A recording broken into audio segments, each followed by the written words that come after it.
সময়টা ২০১৩ সালের ২৬ মে। পড়ন্ত বিকেল। স্বাভাবিকভাবে আর ৫টা দিনের মতো সেদিনের বিকেলটিও। রৌদ্রতাপে পিচ ঢালা রাস্তায় মানুষের চলাফেরা যেন নিত্যদিনের মতো। কিছুটা এগিয়ে যেতেই রাস্তার মাঝে একটি ভিড় দেখা যাচ্ছিল, আর ধীরে ধীরে উৎসুক জনতা এক এক করে সেই ভিড়ের মাঝে সামিল হতে লাগলো। সময়ের সাথে সাথে ভিড় বাড়তে থাকে, আর সেই ভিড়ের মাঝেই সবাই আবিষ্কার করে স্কুল ইউনিফর্ম পরা ১৬-১৭ বছর বয়সী এক কিশোরকে, যে কিনা রাস্তার মাঝে অচেতন অবস্থায় পড়ে আছে। অনেকেই মনে করে ছেলেটি হয়তো রোদের প্রচণ্ড তাপে মাথা ঘুরে পড়ে গিয়েছে। দুই একজন ব্যক্তি ছেলেটির শরীরে হাত রেখে বুঝতে পারে যে ছেলেটি আসলে আর বেঁচে নেই। বিষয়টি নিশ্চিত হতে কয়েকজন ছেলেটির গলায় হাত দিয়ে এবং কবজি পরীক্ষা করে দেখে, অর্থাৎ নাড়ি পরীক্ষা করে দেখে ছেলেটি সত্যিই মারা গিয়েছে। নিথর দেহ নিয়ে সে রাস্তার একপাশে পড়ে আছে। ছেলেটির মৃত্যু নিশ্চিত হওয়ার পর উপস্থিত জনতার মাঝে কেউ একজন পুলিশে ফোন করে। যথারীতি কিছুক্ষণ পরে পুলিশ চলে আসে। তারা এসেই উৎসুক জনতার ভিড় সরিয়ে দিয়ে চারিদিকে আইনি প্রক্রিয়ায় ঘিরে ফেলে এবং ছেলেটির শার্ট প্যান্টের পকেট চেক করতে থাকে, এতে করে যদি ছেলেটির কোনো পরিচয় বা ঠিকানা পাওয়া যায়। কিন্তু অনেক খোঁজাখুঁজির পরেও ছেলেটির ব্যাগ থেকে উত্তরবঙ্গের কোনো একটা জেলার একটি ঠিকানা ছাড়া আর কিছুই পাওয়া যায় না। এরপর পুলিশ লাশটিকে ময়নাতদন্তের জন্য, অর্থাৎ পোস্টমর্টেমের জন্য বাংলাদেশের স্বনামধন্য একটি মেডিকেল কলেজে পাঠিয়ে দেয়। কিছুক্ষণের মধ্যে যথারীতি লাশটি মেডিকেলে পৌঁছে যায়। সেখানে থাকা একজন চিকিৎসক লাশটিকে শেষবারের মতো পরীক্ষা করে এবং একটি স্ট্রেচারে করে মর্গে পাঠিয়ে দেন। অল্প কিছু সময়ের মাঝেই ডোম চলে আসে। ডোম ছিল মধ্যবয়স্ক একজন পুরুষ, মাথায় কাঁচা পাকা চুল আর মুখে চাপ দাঁড়ি। সেই মুহূর্তে সে নেশায় একদম বুঁদ হয়েছিল। ডোমরা সাধারণত এমনই হয়ে থাকে, লাশ কাটার আগে তাদের প্রচুর পরিমাণে নেশা করতে হয়। ডোম পোস্টমর্টমের জন্য রেডি হয়, কিন্তু কর্তব্যরত চিকিৎসক তখনও অনুপস্থিত। মেডিকেলের একজন স্টাফ এসে তাকে খবর দিয়ে যায় ডাক্তারের আসতে একটু দেরি হবে। ডোম অনেক এক্সপেরিয়েন্সড হবার ফলে সে ডাক্তারকে ছাড়াই লাশ কাটা শুরু করবে বলে ভাবে, আর সাথে এও ভাবে যে লাশের অর্গ্যানগুলো কেটে আলাদা করে রাখলে ডাক্তার সাহেব পরে এসে স্বল্প সময়ে সেগুলো দেখে নিয়ে কাজ শেষ করতে পারবে। এই ভেবে সে লাশ কাটতে শুরু করে দিল। লাশ কাটার এক পর্যায়ে গলার মাঝ বরাবর একটা অংশ কাটার পর সেই ডোম সেখানে একটি পাথর দেখতে পেল। রক্ত লেগে থাকার কারণে পাথরের রং বোঝা যাচ্ছিল না, বিধায় সে পাথরটি নিয়ে পাশে থাকা বালতির ভেতরে, অর্থাৎ বালতির পানিতে ধুয়ে দেখল যে নীল রঙের একটি পাথর। পাথরটি দেখে বেশ দামি বলে মনে হচ্ছিল, তাই সে লোভ সামলাতে না পেরে পাথরটি নিজের প্যান্টের পকেটে ঢুকিয়ে ফেলে আর ভাবতে থাকে যে এই পাথর বিক্রি করেই নেশার সামগ্রী কেনা যাবে। এরপর সে লাশ কাটা শেষ করবে। ঠিক এমন সময় কর্তব্যরত চিকিৎসক চলে আসেন মর্গে, আর অনেকটা সময় নিয়ে লাশের বিভিন্ন অর্গান চেক করে উনি ডমকে বলেন, ছেলেটির মৃত্যুর কারণ আমার বোঝা হয়ে গেছে, আপনি লাশের সেলাই সহ বাকি কাজ শেষ করে ফিরে যেতে পারেন, আমি বেরোচ্ছি। এই বলে ডাক্তার মর্গের রুম থেকে বেরিয়ে চলে যান, আর ডোম লাশটি সেলাই করছিল। এমন সময় সে এক পুরুষ কণ্ঠের করুণ সুরে কান্নার আওয়াজ শুনতে পায়। কান্নার আওয়াজটা এতটাই করুণ ছিল যে যে কোনো ব্যক্তির কানে গেলে কষ্টে তার বুক ফেটে যাবে। ডোম তার সেলাই থামিয়ে মনে মনে ভাবছিল, এত বছর ধরে এখানে কাজ করছি, আজ পর্যন্ত কিছুই শুনলাম না, আবার কিছু দেখলামও না, তাহলে হঠাৎ এমন কান্নার আওয়াজ কোত্থেকে আসছে? যাকে মনে হয় আজকে একটু বেশি নেশা করে ফেলেছি, তাই এসব ভুলভাল শুনছি। মনে মনে নিজের সাথে এসব কথা বলে ডোম তার লাশ সেলাইয়ের কাজে মনোযোগ দেয়। লাশ সেলাই প্রায় শেষ। ঠিক এমন সময় সে শুনতে পায় কোনো পুরুষ কণ্ঠ খুব সুন্দরভাবে তাকে বলছে, যেটা নিয়েছ সেটা দয়া করে ফেরত দিয়ে দিও, না হলে বড় ক্ষতি হবে। ডোম এই কথা শুনে সেলাই বন্ধ করে দেয় আর প্রচণ্ড ভয়ে ঘামতে থাকে। সে একটু সাহস নিয়ে জিজ্ঞাসা করে, কে কে কে কথা বলছে, কে? ডোমের কথা শেষ হবার আগেই সেই পুরুষ কণ্ঠ আবার বলে ওঠে, যা নিয়েছ ফেরত দিয়ে দিও, নইলে বড় ক্ষতি হবে। এবার ডোম আরও ভয় পেয়ে যায়, কিন্তু সে নিজেকে সান্ত্বনা দিয়ে ভয় কাটাতে শব্দ করতেই থাকে। হ্যাঁ হ্যাঁ হ্যাঁ, আজকাল তো একটু বেশি চড়িয়ে ফেলেছি, তাই এসব আওয়াজ শুনছি। সে একটু ভয়ে ভয়ে লাশ সেলাই করতে করতে ভাবে, এই পাথরটা বিক্রি করে নেশার জিনিস কিনব, এটা আমি ঠিক নিয়েই যাব। এরপর সে আবার লাশ সেলাইয়ে মন দেয়। সেলাই শুরু করতেই তার মনে হতে থাকে মর্গের ভেতর সে ছাড়াও অন্য কারো উপস্থিতি আছে।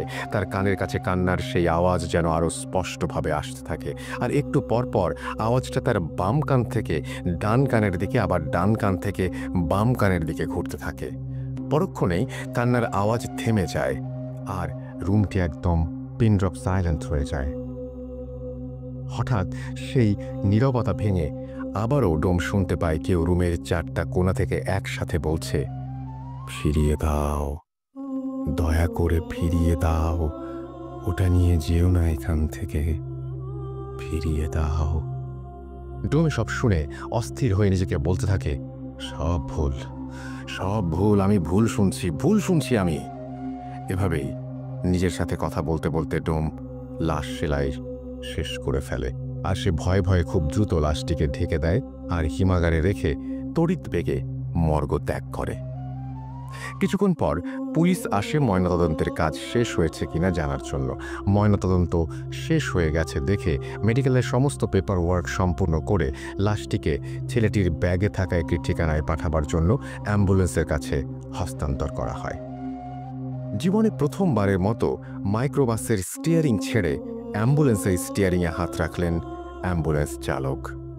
তার জীবনের প্রথম ভাড়ায় এই লাশটি বহন করে নিয়ে যেতে হবে প্রায় 1.5 ঘন্টার পথ। হাসপাতালের সব ঝামেলা মিটিয়ে লাশ নিয়ে ঠিক 10টায় রওনা দিলেন অ্যাম্বুলেন্স চালক ও তার সহযোগী লাশটির প্রথম গন্তব্যস্থল ছেলেটির এলাকার থানায়। হাসপাতাল থেকে বেরিয়ে প্রায় 1.5 ঘন্টার পথ। যতদূর চোখ যায় বিস্তৃত খোলা মাঠ আর ফসলি জমি, সাথে পাকা রাস্তার দুপাশে বড় বড় গাছের সারি। রাতে অ্যাম্বুলেন্সের হেডলাইটের আলোতে এক মোহনীয় পরিবেশ তৈরি হয়েছে রাস্তা জুড়ে। কিছু দূর যেতেই অ্যাম্বুলেন্স চালক একটা ক্ষীণ ফিসফিস শব্দ শুনতে পেলেন। ঠিক বোঝা যাচ্ছে না কে বলছে বা কি বলছে, ফিসফিস করে বলছে। তিনি আরও ভালোভাবে খেয়াল করলেন এবং শুনতে পেলেন পুরুষ কণ্ঠে একটা চাপা আর্তনাদ খুব করুণ সুরে ভেসে আসছে তার কানে। রাস্তার মাঝে যা কিছু ঘটে যাক না কেন, আপনি দয়া করে গাড়ি থামাবেন না। এই ফিসফিস শব্দ অ্যাম্বুলেন্সের চালক বেশ কয়েকবার শুনতে পেলেন। তিনি শব্দের উৎস খুঁজে না পেয়ে পাশে থাকা সহকারীকে বললেন, তুই কি কোনো ফিসফিস আওয়াজ শুনতে পাচ্ছিস? তার সহকারী অনেকটা অবাক হয়ে তার দিকে তাকিয়ে বললেন, কই না তো। অ্যাম্বুলেন্স চালক বললেন, আমার মনে হচ্ছে কেউ ফিসফিস করে কথা বলছে, রাস্তার মাঝে কোনোভাবেই গাড়ি থামাবেন না, এরকম, সাথে করুণ আর্তনাদ। এটা শুনে সহকারী বললেন, ভাই, এই রাতে নির্জন রাস্তায় বাতাসের শব্দ ছাড়া আর কিছুই নাই। আপনি নতুন নতুন অ্যাম্বুলেন্স চালাচ্ছেন, তাই হয়তো মনের ভুলে এই সব শব্দ শুনছেন। আমি তো কিছু ইস্যুটি নাই, এটা হয়তো আপনার মনের ভুল। আপনি নিশ্চিন্তে গাড়ি চালান, কোনো সমস্যা নেই, মাত্র তো এইটুকু পথ। সহকারীর কথা শুনে অ্যাম্বুলেন্স চালকও মনের ভুল ভেবে আবার স্বাভাবিকভাবে গাড়ি চালানো শুরু করেন। এভাবে কিছুক্ষণ গাড়ি চালানোর পর চালক খেয়াল করলেন অন্ধকারের রাস্তার দুপাশে দুজন মানুষ দাঁড়িয়ে হাত উঁচু করে সাহায্য চাইছেন। তিনি সেদিকে তাকাতেই অ্যাম্বুলেন্সের পেছনে থাকা ড্রাইভার আর রোগীর মাঝে যে জায়গাটা একটা জানালার মতো দেয়া থাকে, জানালায় টোকা দিয়ে আবার সেই পুরুষ কণ্ঠে কাঁদো কাঁদো গলায় গাড়ি না থামানোর জন্য অনুরোধ করতে লাগলেন। এবারে অনুরোধটা যেন একটু স্পষ্টভাবেই শুনতে পেলেন তিনি, কিন্তু তিনি খেয়াল করলেন তার পাশে থাকা হেল্পার খুব স্বাভাবিকভাবেই বসে আছে। সে রাস্তার দুজন লোককেও লক্ষ্য করছে না। তাই তিনি গাড়ি না থামিয়ে রাস্তার লোক দুজনকে পাশ কাটিয়ে সামনে চলে গেলেন। কিছু দূর গাড়ি চালানোর পরে চালক খেয়াল করলেন রাস্তার পাশে আবারও সেই দুইজন লোক আগের মতোই হাত তুলে দাঁড়িয়ে সাহায্য চাচ্ছে। তবে এবার ব্যাপারটি চালক এবং হেল্পার দুজনেই একসাথে দেখে।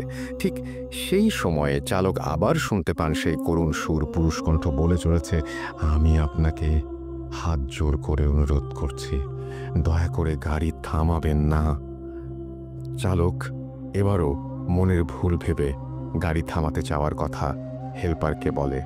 হেল্পার বলে, ভাই গাড়ি থামিয়েন না, নির্জন রাস্তা, রাতে এমন করে অনেক ডাকাতি হয়। কিন্তু চালক একজন মহিলা মানুষকে সাথে দেখে তাদের কাছে গিয়ে গাড়িটা দাঁড় করালেন। চালক এবং হেল্পার খেয়াল করলেন রাস্তায় দাঁড়িয়ে থাকা লোক দুজন মাঝবয়সী পুরুষ এবং মহিলা। পুরুষ লোকটি এগিয়ে এসে জানালেন সম্পর্কে তারা স্বামী স্ত্রী এবং কিছুক্ষণ আগেই তার স্ত্রীর মা মারা গিয়েছেন, তাই রাস্তার পাশে দাঁড়িয়ে তারা যাওয়ার জন্য একটা গাড়ির খোঁজ করছিলেন। চালক ও হেল্পার এতক্ষণে মহিলার দিকে খেয়াল করে দেখলেন তার পরনে সুন্দর একটা গাঢ় নীল রঙের শাড়ি। চালক এবং হেল্পার দুজনেই বেশ অবাক হলো এই ব্যাপারটা দেখে। মহিলার মা মারা গিয়েছেন, অথচ তিনি এত সুন্দর করে গাঢ় নীল শাড়ি পরে এসেছেন। এবার পুরুষ লোকটি বললেন, ভাই এই মুহূর্তে একটা জরুরি কাজের জন্য আমি তার সাথে যেতে পারছি না, তাই দয়া করে আপনি ওকে পৌঁছে দিন, ভাড়া যত লাগে আপনাকে দেব। চালক তখন বললেন, কিন্তু সমস্যা হলো অ্যাম্বুলেন্সের সামনে তো কোনো জায়গা নেই, আর পেছনে কি লাশ। লোকটি চালকের কথা শেষ না হতেই বলে উঠলেন, আরে সমস্যা নেই, ও লাশের সাথে যেতে পারবে, ওর মা মারা গিয়েছে, এখন ওর মনের ভেতরে আর ভয় ডর বলতে কিছু নেই, আপনি দয়া করে ওকে নিয়ে যান। হেল্পার নেমে পেছনের দরজা খুলে দিলেন এবং মহিলা গাড়িতে উঠে বসলেন। লোকটাও ভাড়া মিটিয়ে উল্টো পথে হাঁটা শুরু করল। চালক আবার অ্যাম্বুলেন্স চালাতে শুরু করলেন। এভাবে কিছুক্ষণ গাড়ি চালানোর পর চালক এবং হেল্পার গাড়ির পিছনে একটা ধস্তাধস্তির শব্দ শুনতে পেলেন। মনে হচ্ছে পেছনে দুজন লোক গাড়ির মাঝে কিছু একটা নিয়ে কাড়াকাড়ি করছে। গাড়িটা যেন ধস্তাধস্তির কারণে একটু দুলছে এদিক ওদিক। সাথে সাথে চালক আবার শুনতে পেল সেই করুণ শব্দ। সেই পুরুষ কণ্ঠে আবারও কাঁদো কাঁদো গলায় কেউ বলে চলেছে, এ আপনি কাকে গাড়িতে ওঠালেন, দয়া করে গাড়ি থেকে নামিয়ে দিন, মহিলাকে নামিয়ে দিন। এত করুণ সুরে কাঁদতে কাঁদতে বলা হলো কথাটা যে উপেক্ষা করতে পারল না চালক। তখনও গাড়ির ভেতর হালকা ধস্তাধস্তির শব্দ হয়েই চলেছে। এর মাঝেই রাস্তার পাশে গাড়ি থামিয়ে দিলেন তিনি। গাড়ি থামিয়ে দেওয়ার সাথে সাথেই পেছনের ধস্তাধস্তির শব্দটাও থেমে গেল। ঠিক তখনই পেছন থেকে রাগান্বিত কণ্ঠে মহিলাটি বলে উঠলেন, কি ব্যাপার, আপনি গাড়ি থামালেন কেন? চালক আমতা আমতা করে কিছু বলতে যাবেন, ঠিক সেই সময় মহিলা আরও ক্ষিপ্ত হয়ে বললেন, আপনাকে বললাম না আমার মা মারা গেছেন, তারপরেও আপনি এমন করে গাড়ি থামিয়ে রেখেছেন, দ্রুত চলুন। গাড়ি চালানো শুরু করার পরে আবার সেই ধস্তাধস্তির শব্দ।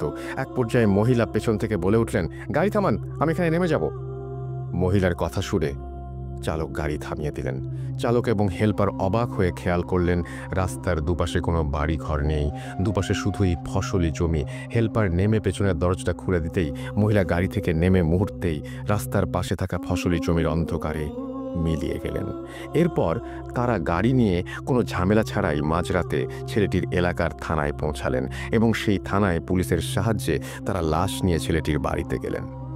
এবার গাড়ির দরজা খুলে তারা যখন লাশটি নামাতে গেল তখন দেখল লাশের ডান পা থেকে তাজা রক্ত ঝরছে।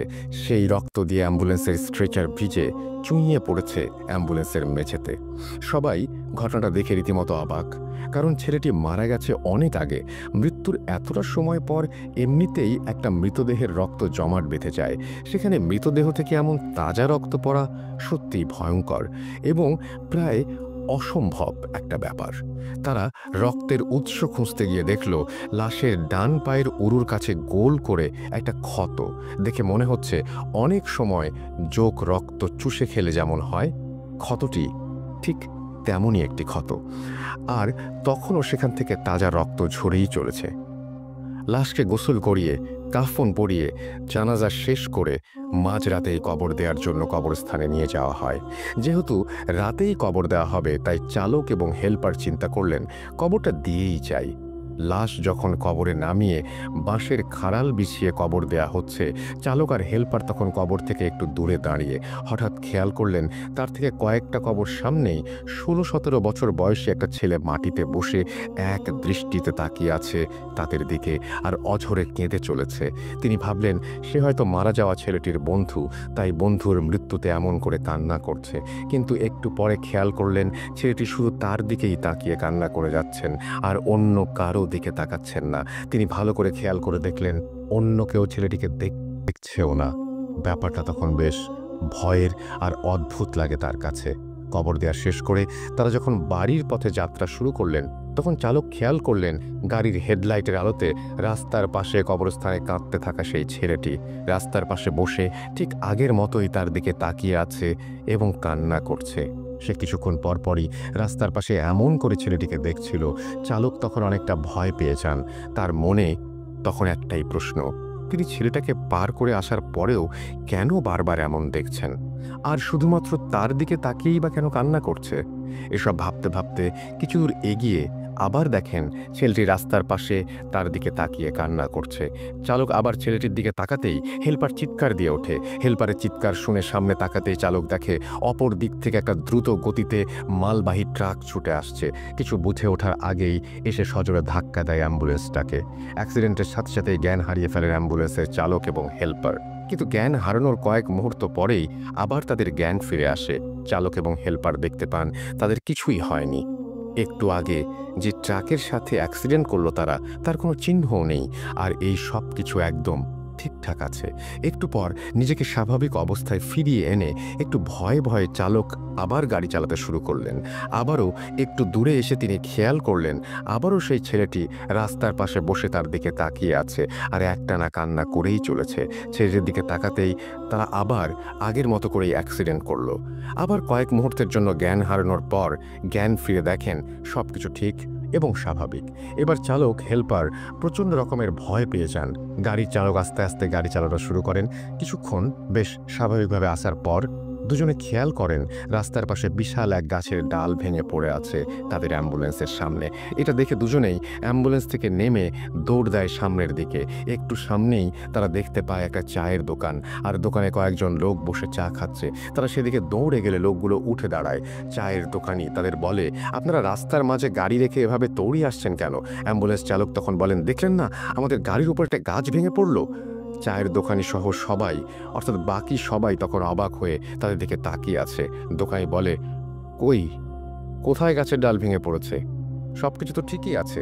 আমি দেখলাম আপনারা গাড়ি থেকে নেমে আসছেন, হঠাৎ কি হলো আপনি মাঝ রাস্তায় গাড়ি হার্ড ব্রেক করলেন, তারপর দুজন গাড়ি থেকে নেমে সোজা আমাদের দিকে দৌড় দিয়ে আসলেন।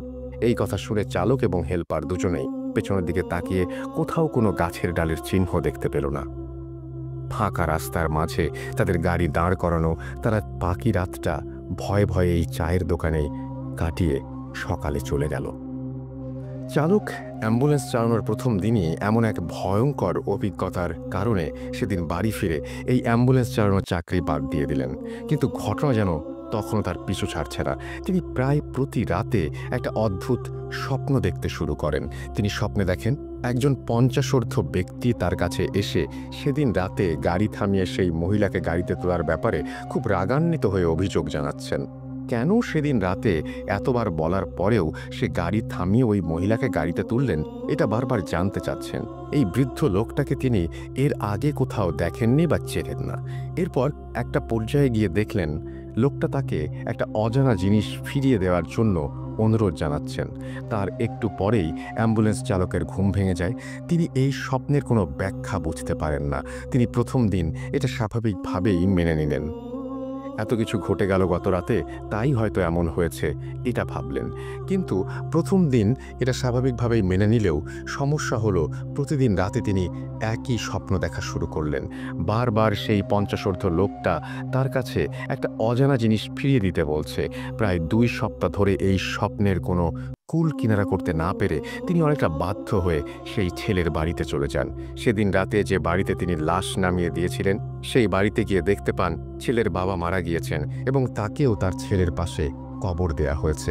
তিনি আশেপাশের কয়েকজনকে তার স্বপ্নে দেখা বৃদ্ধটির চেহারার বর্ণনা দিলেন, এমন কাউকে তারা দেখেছে কিনা। সবাই তাকে হতাশ করে দিয়ে বলে এমন কাউকে তারা কোনো দিন দেখেনি। সেখানে কোনো তথ্য না পেয়ে তিনি আবার বাড়িতে ফিরে আসেন, কিন্তু স্বপ্নের সেই লোক তার পিছু ছাড়ে না। তাই তার সাথে ঘটে চলা ঘটনার ব্যাখ্যা এবং ঘটনাগুলোর রহস্য উন্মোচনের জন্য মরিয়া হয়ে ওঠেন তিনি। এর পরিপ্রেক্ষিতেই সে যত দ্রুত সম্ভব সেই মেডিকেলে আসার জন্য রওনা হন। মেডিকেলে পৌঁছাতে পৌঁছাতে অনেকটা রাত হয়ে গিয়েছিল। সে মেডিকেলে এসে যে ডাক্তার সেই ছেলের পোস্টমর্টম করেছিল তাকে খুঁজতে শুরু করেন। ডাক্তারকে খুঁজে পাওয়ার পর ডাক্তার কিছুটা ব্যস্ত থাকায় তাকে বাইরে গিয়ে অপেক্ষা করতে বলেন।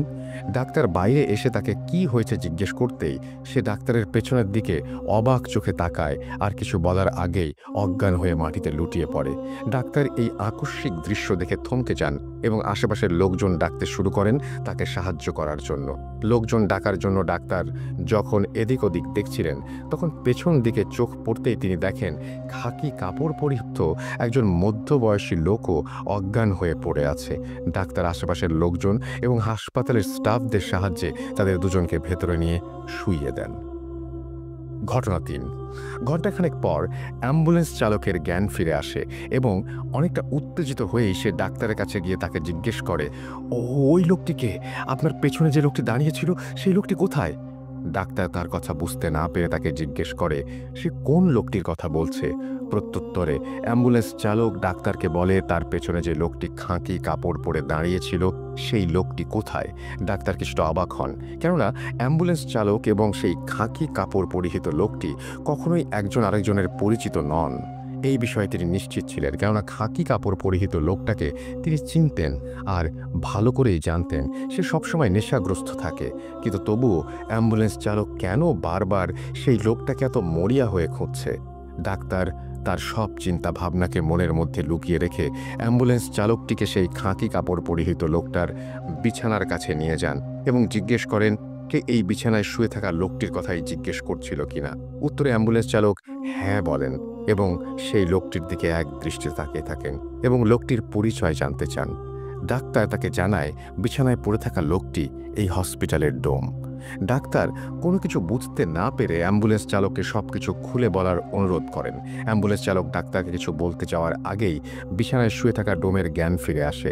ডোমের জ্ঞান ফিরে আসার সাথে সাথে সে অ্যাম্বুলেন্স চালকের দিকে তাকিয়ে অবাক প্রশ্ন করতে থাকে সে কে এবং কেনই বা সে বারবার তার স্বপ্নে আসে। ডোমের কথা শুনে অ্যাম্বুলেন্স চালক এক প্রকার বাকরুদ্ধ হয়ে যান। কিছু সময় পর সে নিজেকে স্বাভাবিক অবস্থায় ফিরিয়ে এনে অনেকটা বিরক্তি নিয়ে ডোমকে সেই একই প্রশ্নগুলো করতে শুরু করে। তাদের কথোপকথন শুনে ডাক্তার একরকম বোকা বনে যায়। অ্যাম্বুলেন্স চালক তখন ডোমকে প্রশ্ন করে সে কেন বারবার রাস্তায় গাড়ি থামাতে নিষেধ করেছিল। অ্যাম্বুলেন্স চালকের কথা শুনে ডোম রীতিমতো উত্তেজিত হয়ে যায় এবং সে অ্যাম্বুলেন্স চালককে উল্টো প্রশ্ন করে বসে। ডোমের প্রশ্ন ছিল কেন সে বারবার সেই পাথরটি ফিরিয়ে দিতে বলছিল। ডোমের কথা শুনে অ্যাম্বুলেন্স ড্রাইভার তাকে বলে পাথর? কোন পাথর?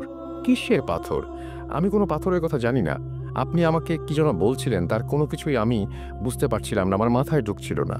ডোম এবং অ্যাম্বুলেন্স চালকের কথা শুনে ডাক্তার এবারে ডোমকে সবকিছু খুলে বলার অনুরোধ করেন। ডোম তখন অ্যাম্বুলেন্স চালককে উদ্দেশ্য করে বলতে থাকেন 2 সপ্তাহ আগে হাসপাতালে 16-17 বছর বয়সী একটি ছেলে আসে, অর্থাৎ তার লাশ আসে। সেদিন আপনার আসতে একটু দেরি হয়, আমি একাই সেই লাশটি কাটা শুরু করি, কেননা আমার এর আগে 200-র ওপর লাশ কাটার অভিজ্ঞতা আছে। লাশটি কাটতে কাটতে যখন আমি লাশের গলার দিকে কাটা শুরু করি তখন আমি গলার ভেতর শক্ত একটা কিছু পাই। জিনিসটা কি তা দেখার জন্য আমি সেটি পানি দিয়ে ভালোভাবে ধুয়ে পরিষ্কার করি এবং দেখি জিনিসটি ছিল ছোট একটি পাথর যার রং ছিল নীল। পাথরটি দেখে আমার কাছে অনেক দামি মনে হয়েছিল, আর তাই আমি পাথরটি নিজের কাছে রেখে দেওয়ার সিদ্ধান্ত নেই। যেহেতু মাঝে মাঝে আমি একটু নেশা করি, তাই পাথর বিক্রি করে আমার অনেক দিনের নেশার টাকা হয়ে যেতে পারে ভেবে মনে মনে খুশি হচ্ছিলাম। কিন্তু পাথরটি নেয়ার পর থেকেই আমি শুনতে থাকি একটি পুরুষ কণ্ঠ আমাকে কান্না জড়িত কণ্ঠে পাথরটি ফিরিয়ে দিয়ে যেতে বলছে। নেশার ঘরে থাকায় এসব আমি পাত্তা দেয়নি। লাশ কাটা শেষে বাড়ি ফিরে আসার সময় একটি স্বর্ণের দোকানে যাই পাথরটি বিক্রি করার জন্য। ভেবেছিলাম পাথরটির দাম হয়তো 30 থেকে 40,000 টাকা হবে। কিন্তু স্বর্ণের দোকানে যাওয়ার পর স্বর্ণকার আমাকে পাথরটির জন্য 5,000 টাকা দিতে চান। পছন্দ মতো দাম না পাওয়ায় আমি বাড়ি ফিরে এসে পাথরটি আমার ড্রয়ারে রেখে দেই। পরের দিন আমি অন্য আরেকটি স্বর্ণের দোকানে যাই এবং সেখানেও পাথরটির জন্য 5,000 টাকা দিতে চাই।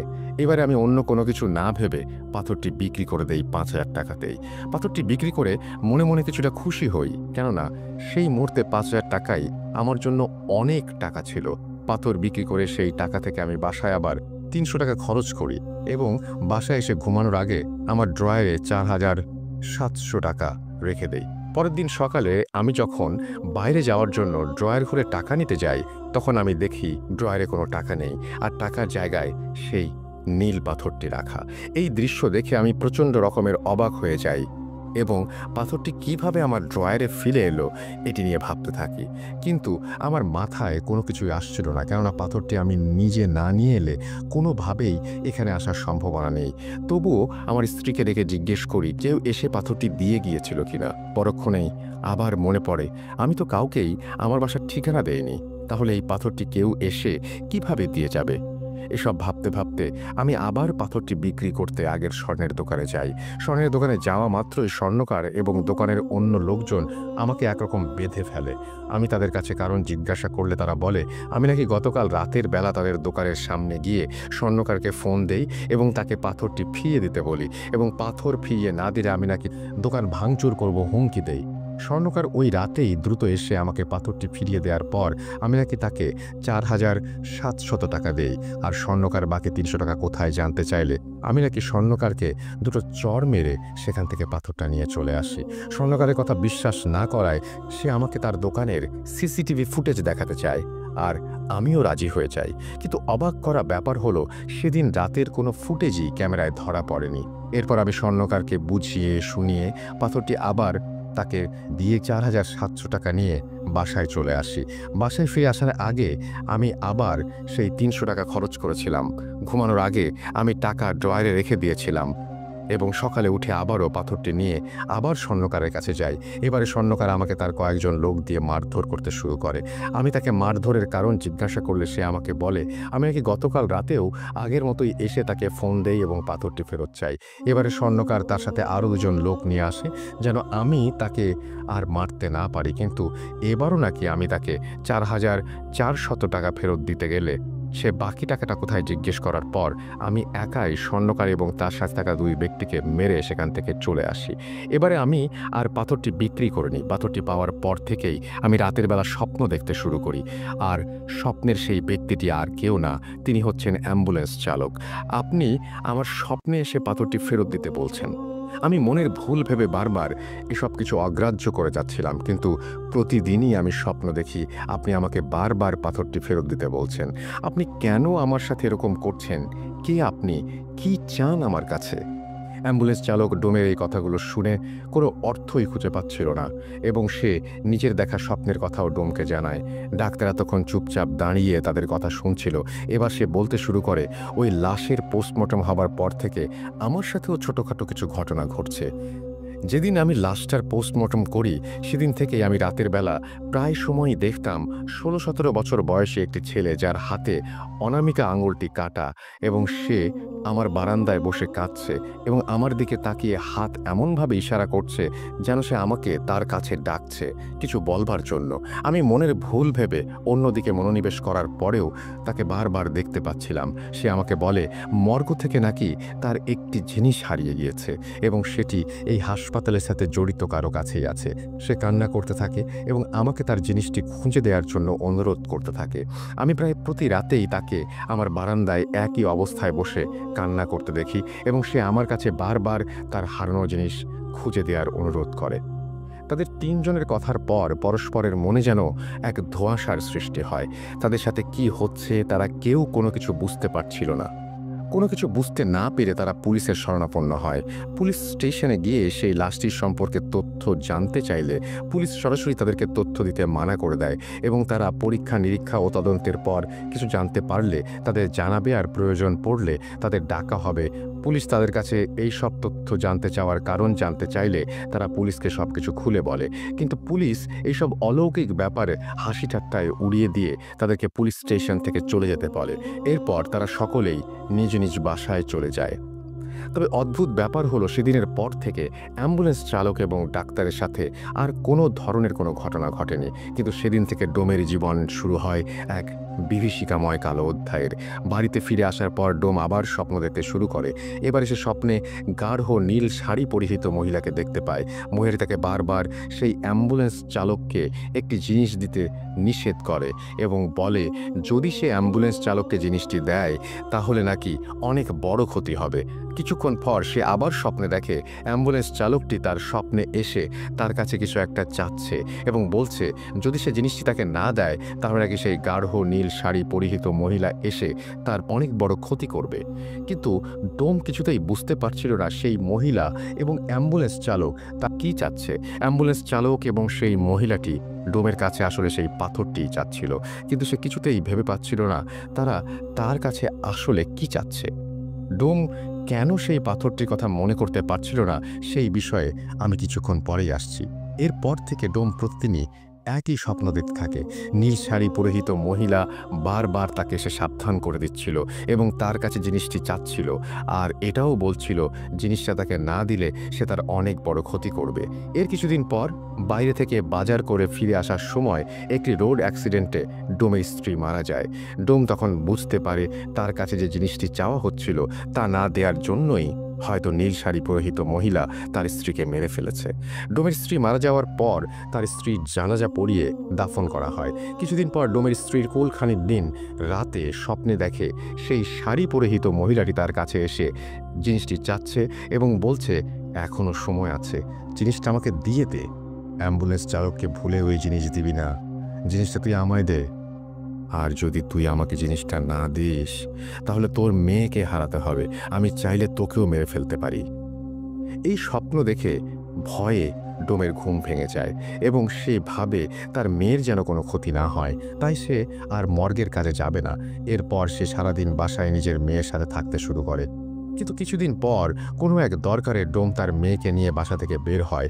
দরকার শেষে মেয়ের সাথে কথা বলতে বলতে যখন বাসায় ফিরছিল তখন হুট করেই যে স্থানে ডোমের স্ত্রীর অ্যাক্সিডেন্ট করে মারা গিয়েছিল সেই একই স্থানে আসার পর সে তার মেয়ের কোনো একটা আওয়াজ শুনতে না পেয়ে যখন পেছন ফিরে তাকায় তখন সে দেখে তার মেয়েও সেই একই জায়গায় রোড অ্যাক্সিডেন্ট করেছে এবং সাথে সাথে সেখানেই মারা গিয়েছে। এই দৃশ্য দেখে সে হতবাক হয়ে যায়, তার মাথা একেবারেই যেন কাজ করা বন্ধ করে দেয়। বুকের ভেতরে চাপা কষ্ট নিয়ে ডোম তার মেয়েকে দাফন করে বাসায় ফিরে আসে। সেদিন রাতে এসে সেই নীল শাড়ি পরিহিত মহিলাটিকে স্বপ্ন দেখে ডোম। মহিলাটি তাকে বলে তোকে বারবার সাবধান করেছিলাম আর বলেছিলাম আমাকে জিনিসটা দিয়ে দে, কিন্তু জিনিসটা দিচ্ছিস না। আবারও বলছি আমাকে জিনিসটা দিয়ে দে, তোর স্ত্রী সন্তানকে মারতে পারলে আমি তোকেও মারতে পারি, কথাটা মাথায় রাখিস। তোর পরিবার তো শেষ হয়েই গিয়েছে, কিন্তু তুই মারা গেলে তো সবই শেষ। আমি চাইলে তোকে মারতে পারি, কিন্তু তোকে আমি মারছি না, কারণ আমার দরকারি জিনিসটা তোর কাছেই আছে। বাঁচতে চাইলে জিনিসটা আমাকে দে, আর খবরদার জিনিসটা অ্যাম্বুলেন্স চালককে দিবি না। ডোমের এই স্বপ্ন দেখা শেষ হওয়ার সাথে সাথেই সে আবার স্বপ্নে অ্যাম্বুলেন্স চালককে দেখতে পায়। অ্যাম্বুলেন্স চালক তাকে বলে জিনিসটা দয়া করে আমাকে দিয়ে দিন, আপনার পরিবারের দুজন সদস্য ইতোমধ্যে মারা গেছে, আপনি যদি বাঁচতে চান তাহলে জিনিসটা আমাকে দিয়ে দিন দয়া করে, সেই মহিলা আপনাকেও মেরে ফেলবে। কিন্তু ডোম কিছুতেই বুঝতে পারছিল না তার স্বপ্নে দেখা দুজন ব্যক্তি তার কাছে কি চাচ্ছে আর সে কিভাবেই বা সেই জিনিস তাদেরকে দেবে। এসব চিন্তা তাকে প্রায় পাগল করে ফেলে। তাই সে একদিন তার বন্ধুর কাছে তার সাথে ঘটে যাওয়া ঘটনাগুলো শেয়ার করে। ডোমের বন্ধু তার কথা শুনে এক হুজুরের সাথে দেখা করার পরামর্শ দেয় এবং বলে তার নাকি একজন পরিচিত হুজুর আছে, সে চাইলে নাকি তার বন্ধু তার সাথে দেখা করিয়ে দেবে। ডোম তার বন্ধুকে সেই হুজুরের সাথে দেখা করিয়ে দেওয়ার কথা বলে, কেননা সে এসব আর সহ্য করতে পারছিল না। পরের দিন সকালে ডোমের বন্ধু তাকে ফোন দিয়ে বলেন তার এলাকার মসজিদের ইমামের সাথে তিনি কথা বলেছেন এবং ইমাম সাহেব ডোমের সাথে বিকেলে দেখা করতে চেয়েছেন। বিকেলের দিকে ডোম একটু ঘুমিয়ে পড়ে এবং স্বপ্নে সেই মহিলা তার সামনে হাজির হয় এবং তাকে বলে না না না না, ভুলেও এই কাজ করিস না, ওই হুজুর তোর কোনো উপকার করতে পারবে না, বাঁচতে চাইলে জিনিসটা আমাকে দে, আর এই হুজুরের সাথে দেখা করতে যাস না, কোনো লাভ নেই। স্বপ্ন দেখে ভয়ে ডোমের ঘুম ভেঙে যায়। সে ভাবে যত দ্রুত সম্ভব তার হুজুরের সাথে দেখা করা উচিত। এই ভেবে ডোম খুব দ্রুত বাসা থেকে বের হয় হুজুরের কাছে যাবার উদ্দেশ্যে। কিন্তু রাস্তায়, যেখানে তার স্ত্রী এবং মেয়ে রোড অ্যাক্সিডেন্ট করে মারা গিয়েছিল, সেখানেই কাকতালীয়ভাবে তার সাথেও একটি দুর্ঘটনা ঘটে এবং সে পায়ের হাঁটুর নিচ থেকে পুরো অংশ চিরকালের জন্য হারিয়ে ফেলে। রাস্তার আশেপাশে থাকা মানুষজন তাকে ধরাধরি করে হাসপাতালে নিয়ে যায়। আর হাসপাতালে থাকা অবস্থায় ডোম স্বপ্নে দেখে সেই নীল শাড়ি পরিহিত মহিলা তার স্বপ্নে এসে তাকে বলছে, তোকে মানা করেছিলাম হুজুরের কাছে যেতে, তোর এই ভুলের জন্য তুই নিজেই নিজের ক্ষতি করে বসলি।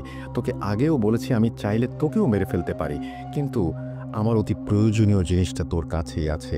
আমি তোকে এই জন্য মারছি না, জিনিসটা আমাকে দিয়ে দে। অ্যাক্সিডেন্টের পর ডোম প্রায় 3 দিনের মতো হাসপাতালে থাকে। এরই মধ্যে ডোমের সেই বন্ধু তার অ্যাক্সিডেন্টের খবর পেয়ে দ্রুত মসজিদের সেই ইমাম সাহেবকে নিয়ে হাসপাতালে চলে আসে। ইমাম সাহেব এসে ডোমের সাথে কি কি ঘটেছে বা ঘটে চলেছে তার সবকিছু জানতে চাইলে ডোমটাকে সবকিছু খুলে বলে। ঘটনা 4। ডোমের কাছ থেকে সবটা শোনার পর ইমাম সাহেব তাকে সান্ত্বনা দিয়ে সাময়িক সময়ের জন্য বাইরে বেরিয়ে আসেন। কিছুক্ষণ পরে তিনি ভেতরে গিয়ে যা বলেন তা শুনে সবাই প্রায় বাকরুদ্ধ হয়ে যায়। তিনি ডোমের বন্ধুকে ডেকে বলেন, আপনার বন্ধুকে কালো জাদু করা হয়েছে। শুধু তাই নয়, এই মুহূর্তে তার অবস্থাও খুব একটা ভালো নয়। যতটা তাড়াতাড়ি সম্ভব তার চিকিৎসার ব্যবস্থা করতে হবে। এরপর তিনি ডোমের কাছে গিয়ে বলেন, আপনার বাড়িতে কোনো পাথর আছে, নীল রঙের পাথর?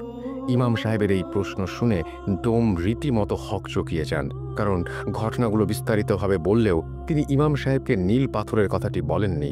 তাহলে তিনি পাথরটির ব্যাপারে কিভাবে জানলেন? কথাটি ভাবার সময় ইমাম সাহেব যখন আবারও তাকে এই প্রশ্ন করেন, তখন ডোম সবটা শুরু থেকে বলতে থাকেন। ডোমের কাছ থেকে পাথরের ব্যাপারটি শুনে ইমাম সাহেবের কপালে হালকা চিন্তার ছাপ দেখা যাচ্ছিল। এদিকে ছুটি কাটিয়ে ডাক্তার উৎপল বিশ্বাস যখন হাসপাতালে এসে জানতে পারলেন সেই ডোম অ্যাক্সিডেন্ট করেছে, তখন তিনি তার কেবিনে গিয়ে ইমাম সাহেবকে দেখতে পান। তিনি ডোমের বন্ধুর কাছ থেকে সবটা শোনার পর বুঝতে পারেন ঘটনা অন্যদিকে মোড় নিয়েছে। তাই তিনি ইমাম সাহেবের কাছে গিয়ে নিজের সাথে ঘটে যাওয়া এবং সেই অ্যাম্বুলেন্স চালকের সাথে ঘটে যাওয়া ঘটনাগুলো এক এক করে বলতে শুরু করেন। ডাক্তারের কাছ থেকে সবকিছু শোনার পর ইমাম সাহেবের আর বুঝতে বাকি রইল না যে আসলে কি ঘটতে চলেছে। তাই তিনি আর দেরি না করে ডাক্তারের পারমিশন নিয়ে ডোমকে বাড়িতে নিয়ে যান। তিনি যখন ডোমের ঘরে পা রাখেন, ঠিক তখনই তিনি বুঝতে পারেন সেই বাড়িতে ঢুকতে অদৃশ্য কোনো একটি শক্তি তাকে বাধা দিচ্ছিল, যেটা কিনা তার থেকেও অনেক শক্তিশালী। তাই তিনি নিজের এবং ডোমের ও তার বন্ধুর শরীর বন্ধ করে প্রবেশের চেষ্টা করেন। তবুও শুধুমাত্র ইমাম সাহেবের ক্ষেত্রেই এক প্রকার বাধা অনুভব হচ্ছিল। পরবর্তীতে ইমাম সাহেবের ভাষ্য মতে ব্যাপারটি ছিল ঠিক দুটি চুম্বক সমমেরুর মতো। দুটি চুম্বকের সমমেরু যেভাবে একে অপরকে বিকর্ষণ করে, ঠিক তেমনি ইমাম সাহেবকে ডোমের বাড়িতে ঢুকতে দেওয়ায় বাধা প্রদান করা হচ্ছিল। পরিস্থিতির অবনতি হতে পারে ভেবে তিনি ডোম এবং তার বন্ধুকে ভেতরে পাঠান পাথরটি নিয়ে আসার জন্য। কিন্তু ঘরের ভেতর গিয়ে পাথরটি হাতে নেয়ার সাথে সাথেই দরজাওয়ালা আপনা আপনি বন্ধ হতে শুরু করে। ইমাম সাহেব নিজের মতো করে চেষ্টার পরেও পরিস্থিতি অনুকূলে আনতে না পারায় তিনি ওস্তাদের সাথে যোগাযোগ করেন এবং তার সাহায্য নিয়ে ডোম ও তার বন্ধুকে ঘর থেকে বের করে আনেন। তবে তখনও তিনি পাথরটি হাতে নিতে পারছিলেন না। কোনো একটি অদৃশ্য শক্তি পাথরটি তার হাতে নিতে বাধা সৃষ্টি করছিল। কিন্তু আল্লাহর কালামের ওপর তো আর কিছু নেই। তাই বিভিন্ন তদবিরের মাধ্যমে তিনি পাথরটি নিয়ে একটা সাদা বাক্সে বন্দি করে নেন। এই ঘটনা চলাকালীন ইমাম সাহেব নিজের তদবিরের মাধ্যমে পুরো ঘটনাটি জেনে গিয়েছিলেন। কিন্তু এই ঘটনাগুলো ঘটার পেছনে যাদের হাত ছিল, তিনি তাদেরকে খুঁজে তাদের মুখ থেকে এই ঘটনা শুনতে চেয়েছিলেন। তাই তিনি দেরি না করে 16-17 বছর বয়সী ছেলেটির বাড়িতে খোঁজ নিয়ে সেদিকে রওনা হন। সেই এলাকায় যাওয়ার পথে ইমাম সাহেব রাস্তায় একজন কিশোরকে দেখতে পান, যে কিনা তার দিকে অপলক দৃষ্টিতে তাকিয়ে কেঁদে চলেছে। কিন্তু সেই কিশোরের মলিন মুখেও মিষ্টি একটা হাসি। প্রথমে ব্যাপারটি তিনি বুঝতে না পারলেও রাস্তায় কয়েকবার ঘটনাটি লক্ষ্য করার পর তিনি সবটা বুঝতে পারেন। গন্তব্যস্থলে পৌঁছে তিনি সরাসরি ছেলেটির বাড়িতে চলে যান এবং তার মায়ের সাথে কথা বলেন। কিন্তু সেখানে গিয়ে তিনি রীতিমতো অবাক হয়ে যান, কারণ মাত্র 3 দিন আগে ছেলেটির মাও এই দুনিয়া থেকে বিদায় নিয়েছেন। ব্যাপারটি ইমাম সাহেবের কাছে যেমন কষ্টকর, ঠিক তেমনই রহস্যজনক বলে মনে হলো। তিনি কবরস্থানে গিয়ে দেখেন বাবা, মা এবং ছেলের কবর একদম পাশাপাশি। মাত্র 1 মাসের মধ্যে একই পরিবারের 3 জনের মৃত্যু, তবে ছেলের মৃত্যু ছাড়া বাকি সবগুলো প্রায় স্বাভাবিক মৃত্যুর মতো। এরপর ইমাম সাহেব তার কবর জিয়ারত করেন এবং বুঝতে না পেরে আবারও নিজের ওস্তাদের সাথে যোগাযোগ করেন। তার ওস্তাদ বলেন, তুমি পাথরের বাক্সটি বাবা মায়ের কবরের মাঝখানে রেখে সেটিকে মুক্ত করে দাও, বাকিটা সেখানে দেখতে পাবে। ইমাম সাহেব তার ওস্তাদের কথা মতো কাজগুলো করার পর যা দেখেন তা ছিল শরীর শিউরে ওঠার মতো। তিনি দেখেন পাথরটি মুক্ত করে দেবার পর কবরের পাশ থেকে করুণ সুরে আর্তনাদ এবং কান্নার আওয়াজ। ব্যাপারটি দেখে তিনি কিছুটা ভয় পেয়ে যান। তবে তিনি যখন সালাম দিয়ে কথা বলার চেষ্টা করেন তখন অদৃশ্য কেউ তার সালামের উত্তর নিয়ে কবরের পাশ থেকে বলতে শুরু করেন। কণ্ঠ ছিল একটা পুরুষ কণ্ঠের মতো। তিনি বলেন, ওয়ালাইকুম আসসালাম, আপনাকে আমি কি বলে ধন্যবাদ জানাবো আমি জানি না। শেষ পর্যন্ত আপনি আমাকে আমার গন্তব্যস্থলে পৌঁছে দিয়েছেন, কিন্তু যাদের জন্য আমার এত লড়াই তারাই আজ পৃথিবীতে নেই। এটা বলে আবারও চাপা সুরে কান্নার আওয়াজ। ইমাম সাহেব কিছু কথা বলে তাকে সান্ত্বনা দেওয়ার চেষ্টা করেন এবং জিজ্ঞেস করেন আসলে তিনি কে এবং তাদের সাথে কি সম্পর্ক।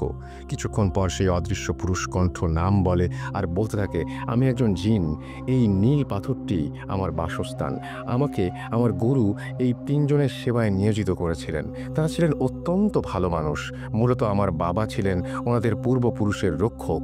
বংশ পরম্পরায় আমার কাঁধেও ওনাদের রক্ষার দায়িত্ব পড়ে। আমি অনেক চেষ্টা করেছি তাদেরকে রক্ষা করার, কিন্তু কিছু বিশ্বাসঘাতকের কারণে আজ সব হারাতে হলো, এমনকি এই পরিবারটাকেও।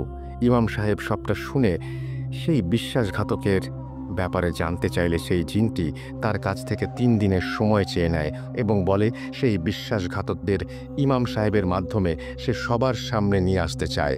ইমাম সাহেব বাড়ি ফিরে যাওয়ার আগে সেই জিনটি একটি নির্দিষ্ট জায়গায় পাথরটি রেখে আসতে বলেন এবং ইমাম সাহেব জিনটির কথা মতো কাজ করে বাড়িতে ফিরে যান।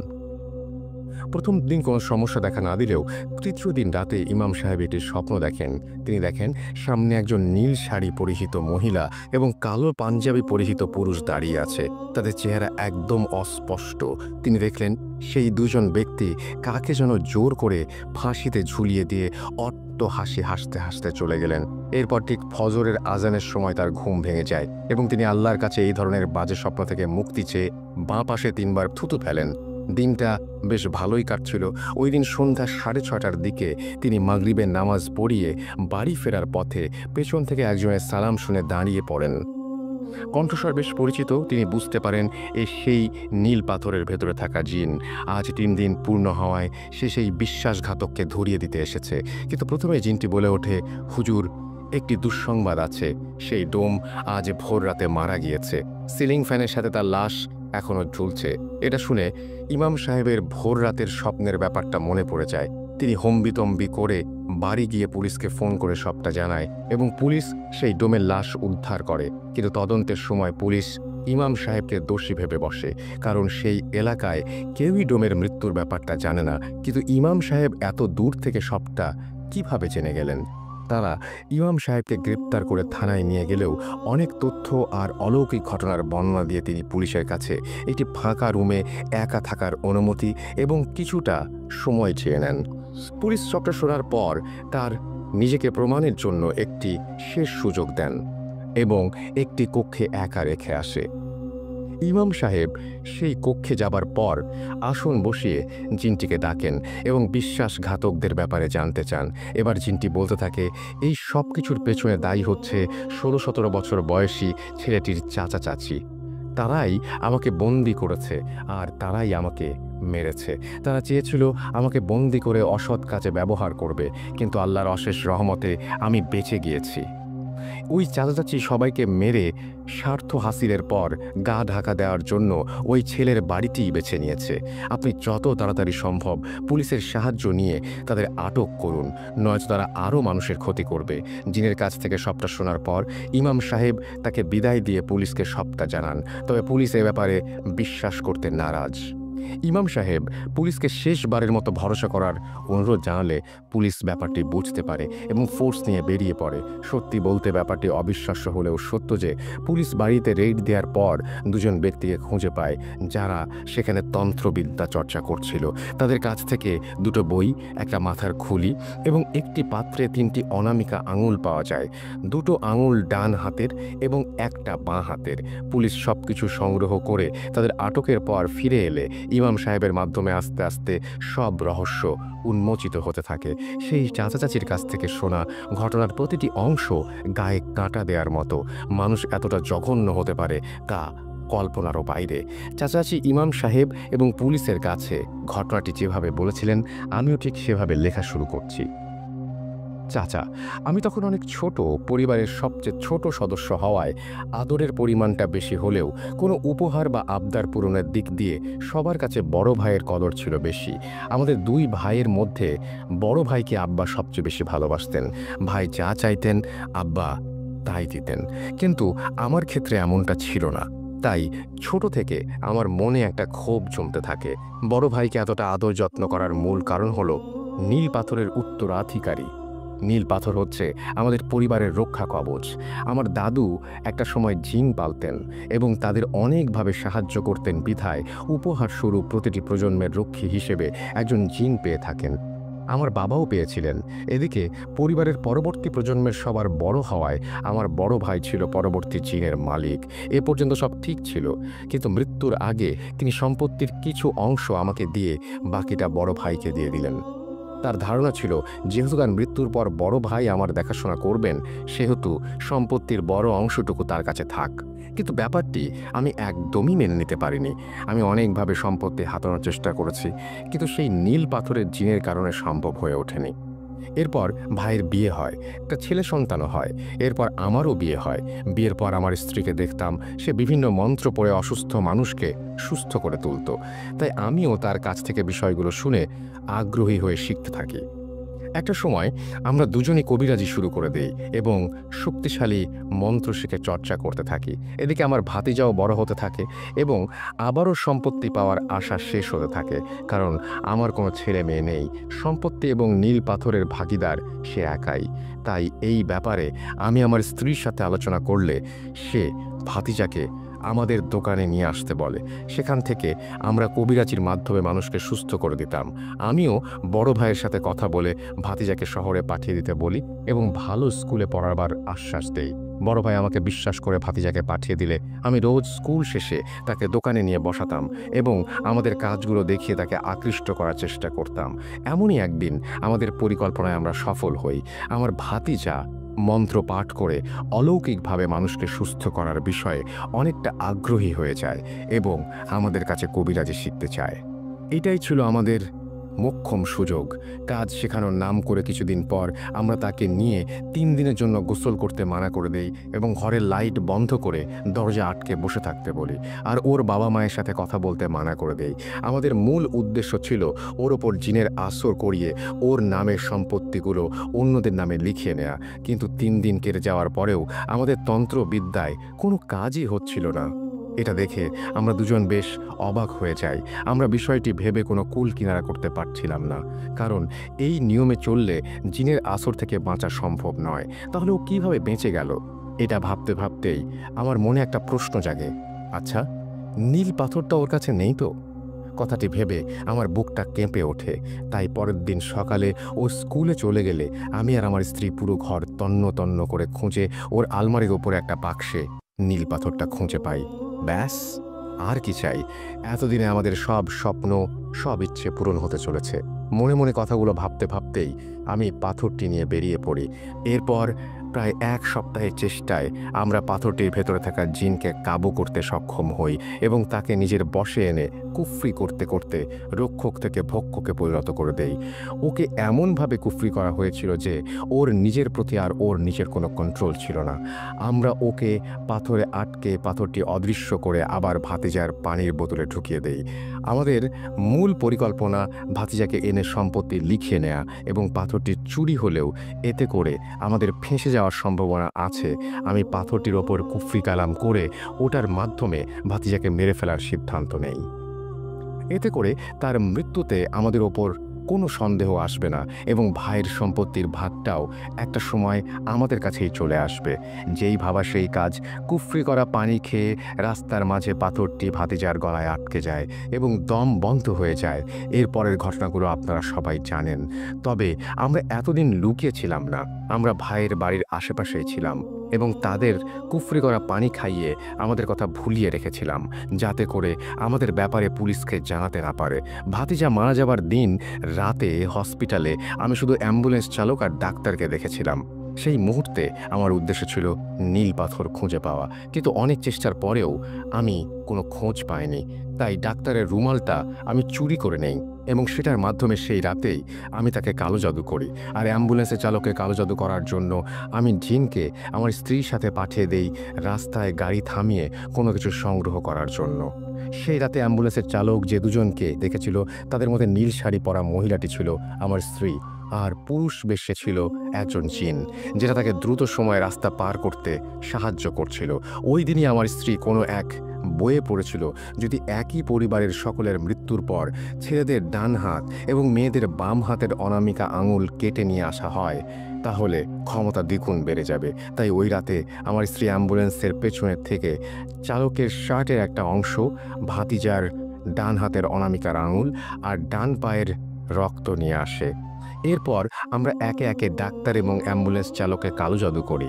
কালো জাদুর মূল উদ্দেশ্য ছিল যখন কারো সাথে কথা বলবো তখন তাদের মাধ্যমে আমরা সেই ব্যক্তির সব তথ্য সংগ্রহ করতে পারবো। এটাকে আমরা নীল পাথর খোঁজার একটি মাধ্যম বানিয়ে ফেলেছিলাম।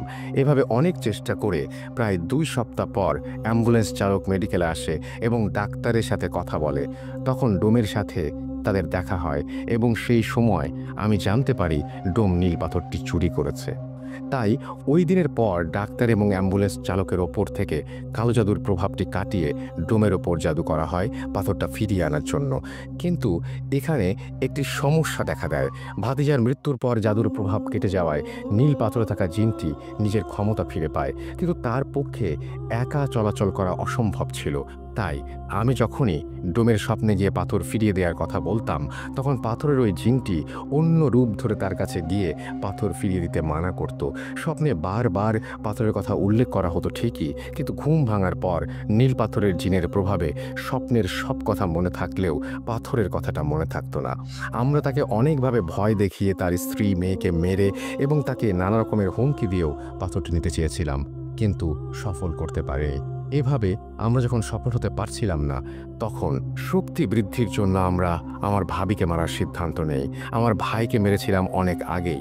পাথরের খোঁজ করতে অনামিকা আঙুলের প্রয়োজন অনুভব করায় আমার বড় ভাইকে আগেই সরিয়ে দিয়েছি।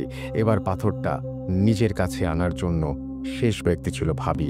তাই একদিন সুযোগ বুঝে আমাদের পোষা জিনের মাধ্যমে ভাবিকেও সরিয়ে দেই এবং বাঁ হাতের অনামিকা আঙুলটি কেটে নিই। আমরা প্রতিটা অনুষ্ঠানে উপস্থিত থাকতাম যেন কেউ আমাদের সন্দেহ না করে, আর আঙুল নেয়ার পর এমনভাবে প্রলেপ লাগিয়ে দেয়া হতো সেটা খালি চোখে দেখলে কেউ ধরতে পারবে না। এভাবে আমরা আমাদের স্বার্থ হাসিলের একদম শেষ পর্যায়ে চলে এসেছিলাম এবং সেই বাড়িতেই থাকতে শুরু করেছিলাম। তবে এই বাড়িতে থাকার ব্যাপারটি কেউ জানতো না। এত চেষ্টার পরেও শেষ মুহূর্তে নীল পাথর থেকে জিন মুক্ত হয়ে যাওয়ার কারণে সব গোলমাল হয়ে যায়। পাথরটি খুঁজে পেতে শেষবারের মতো চেষ্টা করতে বসেছিলাম ঠিকই, কিন্তু ধর্মের কাছে আমরা হার মেনে যাই। এটা ছিল সেই ছেলেটির চাচা চাচির দেয়া বয়ান এবং ঘটনার চতুর্থ এবং শেষ অংশ। কিন্তু সবচেয়ে আশ্চর্যের বিষয়, মাত্র 2 দিনের মাথায় জেলের ভেতর তাদের দুজনকে মৃত অবস্থায় পাওয়া যায়। ভেতরে গিয়ে দেখা যায় তাদের দুজনেরই মাথা বাদে শরীরের প্রত্যেকটি অঙ্গ মুচড়িয়ে উল্টো করে রাখা। এই অলৌকিক ব্যাপারটা এবং একই পরিবারের 3 জনের রহস্যজনক মৃত্যুর খবরটা প্রকাশ পাওয়ার আগ মুহূর্তে তাদের দুজনের মৃত্যু পুলিশকে নাড়া দিয়ে দেয়। কারণ জেলে থাকা অবস্থায় দুজনের আকস্মিক মৃত্যুর দায়ভার তাদের ওপরেই বর্তায়। তাই নিজেদের সেফটির জন্য তারা এটিকে সুইসাইড বলে চালিয়ে দেয়। ঘটনাটি মূলত এইটুকুই ছিল। এটা আমার কাছে আজও অবিশ্বাস্য বলে মনে হলেও ধর্মের বিশ্বাসে অসম্ভব কিছুই নেই। আমি উৎপল ভাইয়ের কাছ থেকে ঘটনা শোনার পর সেই হুজুরের সাথে দেখা করেছি এবং অ্যাম্বুলেন্স চালকের সাথেও ফোনে কথা বলেছি। তাই একটু হলেও ভরসা করতে পারি। আর হ্যাঁ, আপনাদের জন্য আরও একটা সারপ্রাইজ আছে। নীল পাথর থেকে জিন মুক্তির পর সেই জিন উপহার হিসেবে হুজুরকে পাথরটা দিয়ে গিয়েছে। হুজুরের কাছে এখনও সেই পাথরটি আছে। আমি যখন হুজুরের সাথে দেখা করতে গিয়েছিলাম তখন তিনি আমাকে পাথরটি দেখিয়েছিলেন। আর আমার কাছে এই মুহূর্তে নীল পাথরের একটি ছবিও আছে। ছবিটি দেখতে চাইলে আমাদের ফেসবুক পেজে ইনবক্স করুন। আশা করি ঘটনাটি আপনাদের ভালো লেগে